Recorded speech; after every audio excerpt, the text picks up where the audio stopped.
to see if we have it in our collection. We can check it out.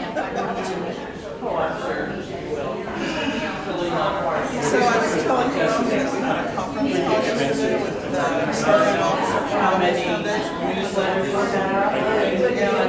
it sounded pretty positive. We just had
welcome you here. Thank you for taking time out of your busy schedules to come and learn more or share with us about this important time in our history. I was talking to Roy at the beginning, and he said something to me. He says he doesn't know sometimes why he puts himself through this, coming to these. And I said to him, it's important for us to hear the stories. So thank you so much for coming. Those of you who will be sharing your stories. Thank you to our keynote speakers that are here today. Dr. Ina, who traveled from many, many miles to be here today, and her brother, who drove her. So thank you both for being here. We'd also like to just, if I can, just do a couple of other thank yous real quick. To our Diversity Awareness Week committee.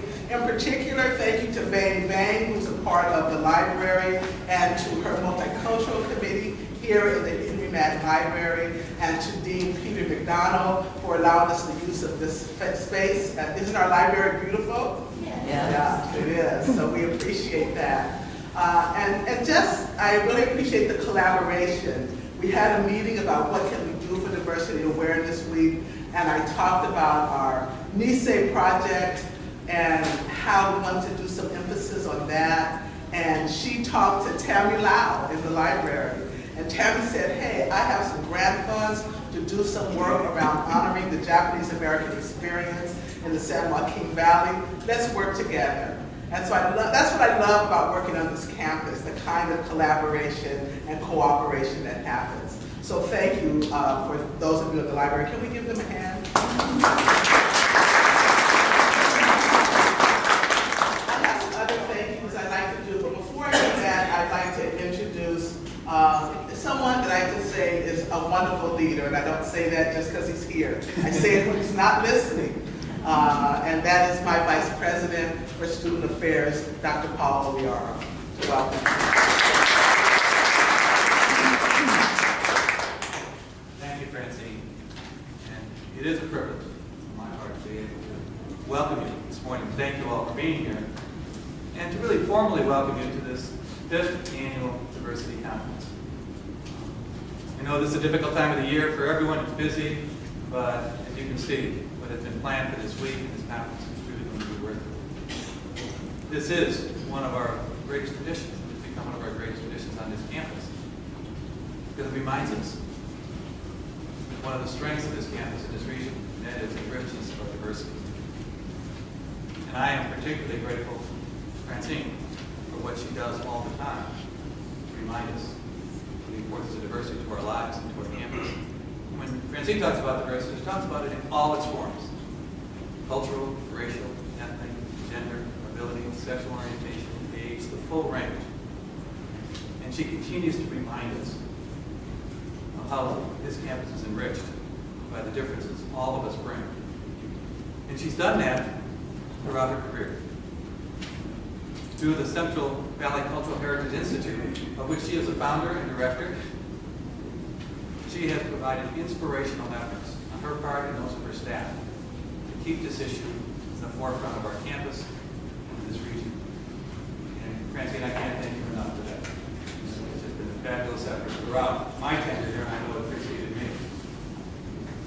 Also, as you probably know, we have launched our Centennial Year at Fresno State, celebrating 100 years at Fresno State. This is our end of our 99th year, we'll begin our 100th year. And an important part of that celebration will be the legacy of diversity that is a part of that history, particularly in the latter half of that century. And when we reflect back on those 100 years, and reflect back on that legacy of diversity, the Central Valley Cultural Heritage Institute, Francine Okuda, and many of the people who have worked with her and her National Coalition Building Institute presentations and diversity week presentations and conferences like this will be a benchmark in that history. And I thank you for that. But today's a special day. And I think you have a special day ahead of you. This morning you have an opportunity to gain insights and a better understanding of the Japanese-American experience here in the Central Valley. And as you can see from the displays, and you can see from the speaker list, it's going to be a very exciting morning. This afternoon, there will be an opportunity to get a greater understanding through the LGBT training, or SVK, bisexual, transgender training, of the issues and experiences that our LGBT community experiences. Again, all to raise our awareness and to raise our appreciation of the differences that exist within our communities. We can celebrate. This is one of the most diverse campuses in the country, in one of the most diverse cities.